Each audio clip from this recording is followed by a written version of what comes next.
Marlene Thompson.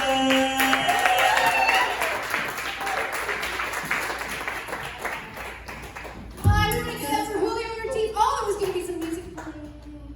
I wonder what it was. Was it in sync? Yeah. You know my brand. You know my brand because I definitely look like I've cried at a Taylor Swift concert. Multiple Taylor Swift concerts. Give it up for Julio Ortiz. Give it up for your give it up for your bar staff, even though they can't hear you. Maybe make some noise a little bit. I mean, I can hear you and I can tell you the tips. There we go. Give it up for yourselves. Oh, only half of you though. Because statistically, some of you did stuff during a global pandemic and you shouldn't have. Ooh, did that hit? Did that hurt?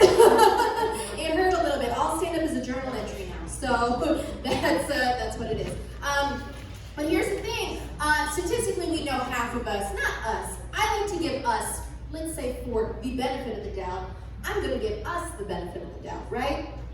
I found out that I'm the kind of person that would risk her life and the lives of people around her for like some chips and guac, you know, outside. Give me a marker too. That's what I found out the kind of person I am. But, like statistically, yes, half of us are pieces of shit, not us in this room, but we know.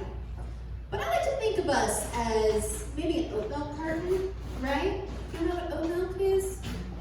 You know, I see your tube tops. You know what oat milk is? Kind of? No, you're beautiful. I'm just kidding. But you know what oat milk is, right? So here's the thing.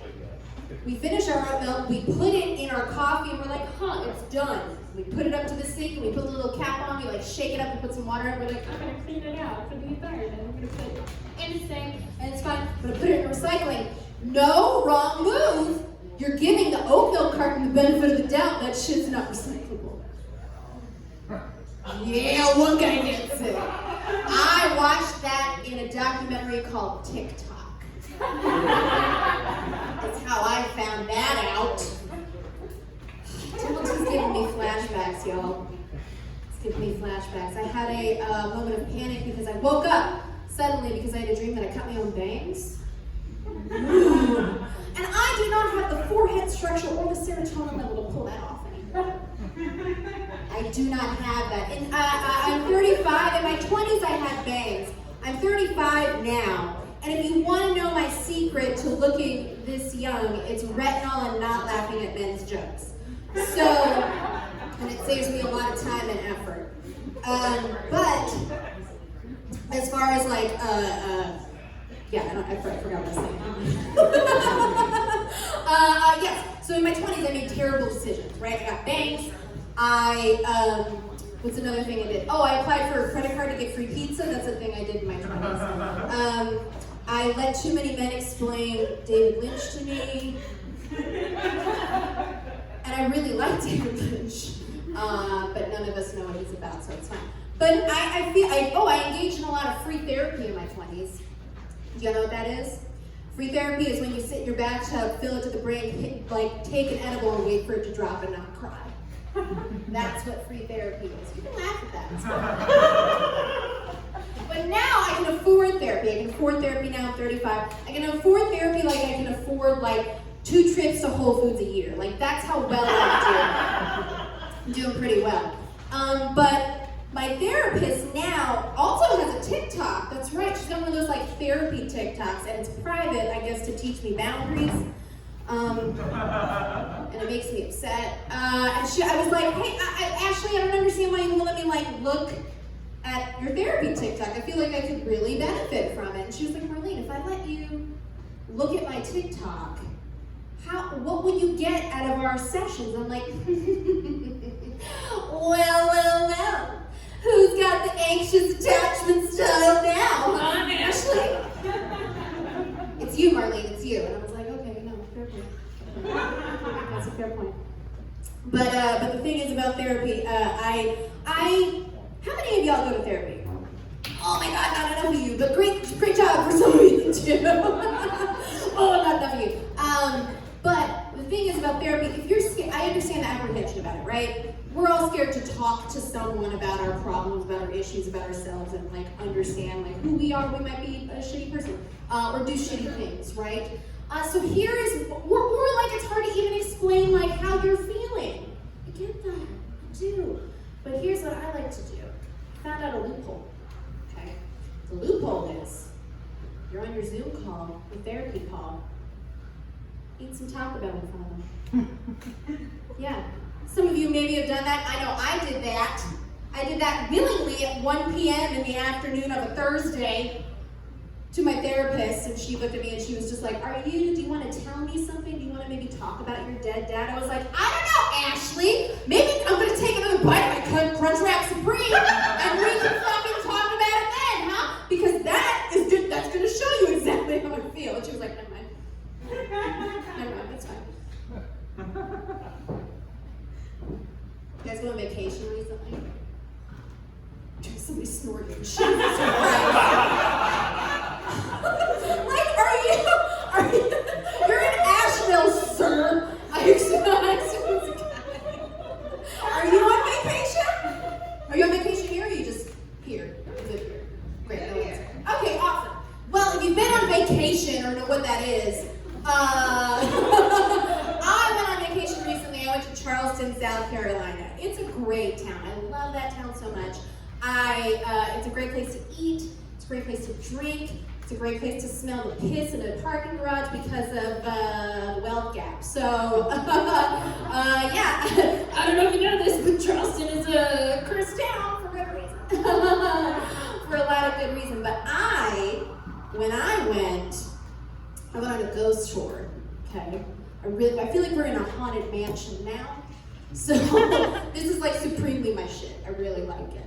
But here's the thing about me and ghosts. If you called me up and said, Marlene, we're going to an abandoned building, I'll be like, I'll meet you in 5, and I'll like pop a Miller Lite and like come pantsless. Like that's how I show up to things and I'm like, this is gonna be debauchery. This is gonna be fun. But I really liked this ghost tour. We went, and the thing is, like, I found out that a lot of ghost stories are either sexist, racist, or both. What I mean by that is it's always a woman in a long white gown. She's soaking wet for some reason. That sounds like a banshee. But she's got long hair and it's soaking wet and she's crying because she lost her baby to cholera and she shows up in her hotel room. Or she's a woman who lost her husband to the war. She's in a long white gown with long hair and she's soaking wet for some reason. But I want more diversity in my ghost stories. Here's what I mean by that. I want to know about the guy who is in a frat house and chugged too much natty light up his butthole and fell from a balcony. I want to know about that guy who was majoring in finance at like Clemson. Like I want to know about him because here's the thing, the Travel Channel would go into the frat house, have their little EVPs. If you don't know what an EVP is, watch the Travel Channel. It's a little device that talks to ghosts. It sounds ridiculous, but if you just like let yourself believe it, like some people didn't believe in COVID, it's real fun. So, like I just want to know about the guy. They go in, the investigation team, they pop a natty light for like effect, and you just hear. Did you hear about those draft picks, bro? I hate my father. I didn't touch her, bro. I just want reality in some of these ghost stories. All right, I'm gonna leave you with this. I am really looking forward to getting another massage. The first massage I ever got was February 2020. Imagine how I felt in March when I was just like, privileged white lady can't get a massage, what do I do now? But I got a massage, and what they don't tell you about body work is that it makes you emotional. Yeah, it makes you really emotional. So I'm sitting there, I don't know if it was the salt lamp or the Indian playing, But when the lady pulled up the covers, and she was like, ma'am, you can turn over now, I just felt like a tear fall down into my hair line. And I just screamed out, I think I want a baby! And that shocked everybody in the room. There was just two of us. And she was like, ma'am, I'm not that kind of therapist, please leave me alone. All right, guys, so that's my set, but I will say something. This is Kelsey, so everybody give it up for Kelsey. I'm so happy to have a show with her. I'm so happy to have done improv and so many stand-up shows with her. She's a lovely person, a hilarious human, and I'm just so excited to know what she's going to do and everything she deserves. So, yeah, give it up one more time for Kelsey. Give it up for Kelsey.